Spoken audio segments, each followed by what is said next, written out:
Bismillah ar-Rahman ar-Rahim. Assalamu alaikum. Welcome to the second hour of news and views on Salam Media. It's just gone 14 after 9 o'clock. And we are now going to be talking with Sheikh Zaid Langa, leader of the South African Black Muslim Conference and also South African Muslim Shura Council. Our field reporter, Salailo Makwidiri, is on the ground covering this interview for us, and it has to do with the newly elected Johannesburg mayor, and that is Abu Bakr Tapelo, and obviously lots and lots of joy in the Black Muslim community, and of course us as a Muslim community at large. So let's cross over to you, Salailo. Assalamu alaikum. Welcome to the program. We're chatting to Sheikh Zaid Langa. He's the member of the Gauteng Muslim Shura Council and also one of the leaders of the South African Black Muslims Council. Salam, Sheikh. Wa alaikum salam wa rahmatullah, and to all the listeners and the viewers out there. Yeah. First and foremost, your reactions. Johannesburg has its first Black Muslim mayor. Yes. What does this mean for Black Muslims and for the Ummah at large? أعوذ بالله من الشيطان الرجيم بسم الله الرحمن الرحيم اللهم صل على سيدنا محمد وعلى سيدنا محمد صلى الله عليه وسلم. It really means a lot for us, especially for me particularly as a Black Muslim, and for everybody basically in South Africa in general. But zooming back to the Muslim, it means a lot for us on many fronts. But one of the things that we've always been preaching is that we need to start creating individuals within our society who will occupy the public space. And that will be able to spread Islam. And it's in line with the prophetic strategy of doing dawah. We know that the Prophet ﷺ married the daughters of the nobles and all the high personnel in Mecca and Medina so that, the message of Islam basically could be spread and be seen. And also it goes well for us as Black Muslim in as far as the image is concerned. Fortunately or unfortunately, the image of a Black Muslim today in South Africa is that of a zakat case individual, is that of a community that has no direction, is that of a community lacking leadership. But over the years, we have seen various individuals occupying strategic position within our community. I mean, I don't know whether you guys might have picked up this, that one of the first person to give a judgment in Sesotho in a labor court was a Black Muslim. So we're coming up slowly but surely. So this is really indeed a great opportunity for us.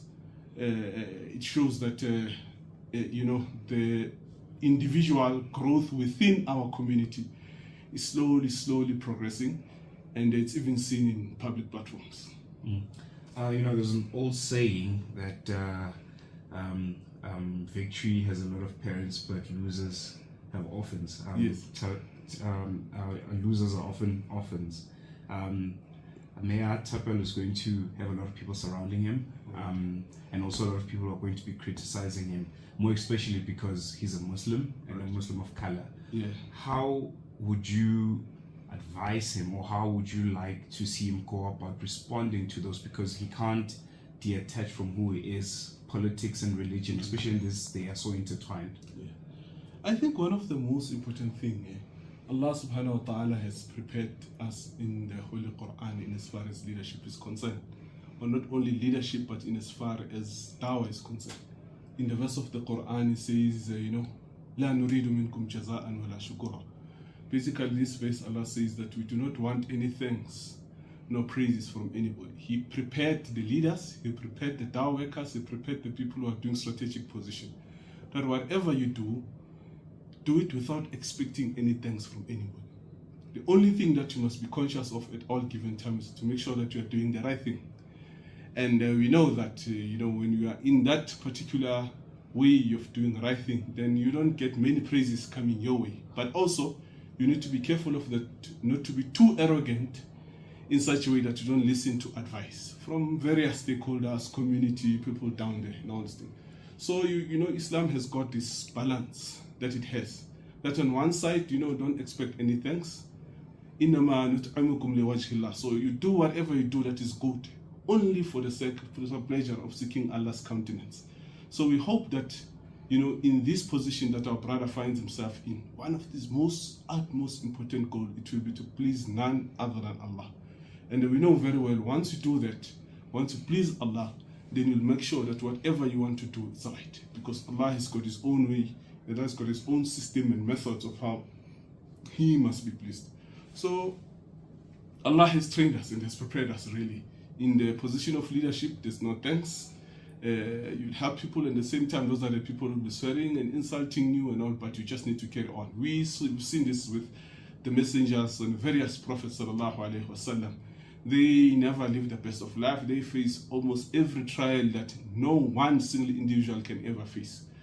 So also this was meant to train you that as a leader, you'll face this difficult. You'll be criticized. People will call you crazy. People will say you are corrupt. People will do this.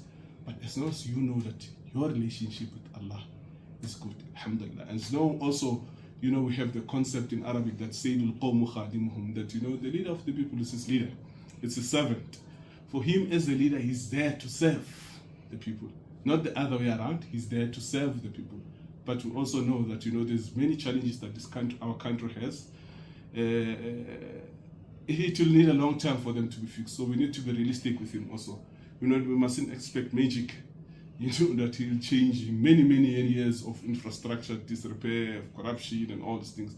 But we should be able to charge him based on his own time frame that he spent and the abilities that is given to him, inshallah.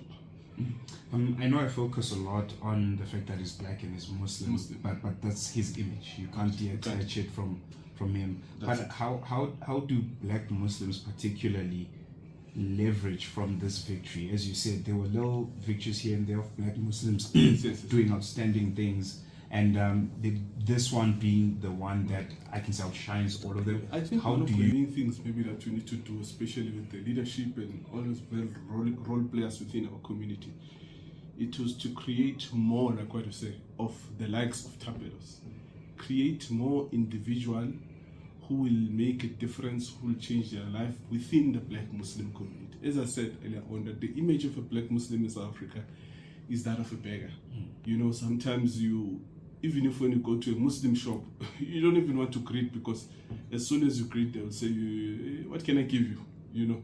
I've seen many situations like this. So unfortunately, one way or the other, it seems as if we have created that kind of image maybe and all those things, but by now when we're changing things and we're creating individuals like this, then people will learn to understand that, you cannot take all black Muslim and lump them into those kind of beggars. There are some who are doing very well individually. So I hope for a youngster in Kukuletu, in Kailicha, in Gomlazi, and everywhere, who is attending a madrasa and seems as if there is no hope. There is a hope. And our dear Mulana Abu Bakr is a real example of that. But also, more than anything, we cannot shy away from a very important aspect. Sometimes a lot of people tend to complain and say that the Muslims in South Africa have not done enough. But when you look at the likes of Tapelo, Professor Amina Ngubane, myself, many others, we are the product of the South African Muslim community.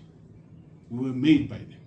We studied in the Darulum where we were accepted without being asked even to pay a fee and all these things. So I'm just saying that to many people out there who are in this institution, they need to make sure that they are there to come and get the knowledge and empower themselves so that they can become better people tomorrow.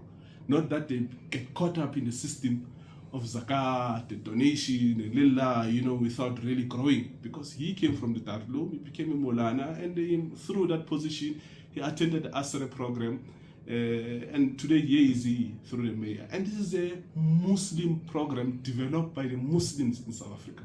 So yes, we are saying that the situation, maybe the Muslim could have done more, but at the same time we say they have done a lot of work producing such individuals. And we cannot in any way neglect that as if they've done nothing. So say shukran to the Muslim community, and our heartfelt gratitude for all the, that small donation you give to the madrasa, to the Muslim, to everyone. It produces individuals like this.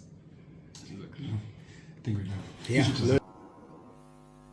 MashaAllah, MashaAllah, MashaAllah. What a beautiful interview. And I must say that Sheikh Zaid Langa is truly a remarkable person.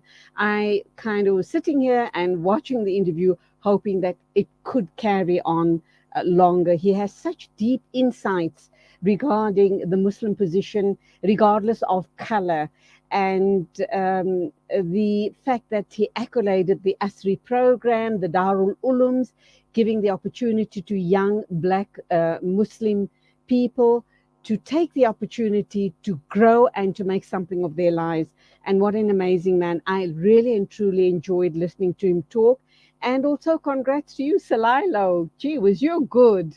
I think you need to be taking over my seat here at News and Views. Loved your line of questioning and so proud of you, Salilo. So that was a beautiful interview by Sheikh Zaid Langa, leader of the South African Black Muslim Conference and also the South African Muslim Shura Council, talking about the mayorship of Maulana Abu Bakr Tapelo Ahmad. It is exactly 25 after 9.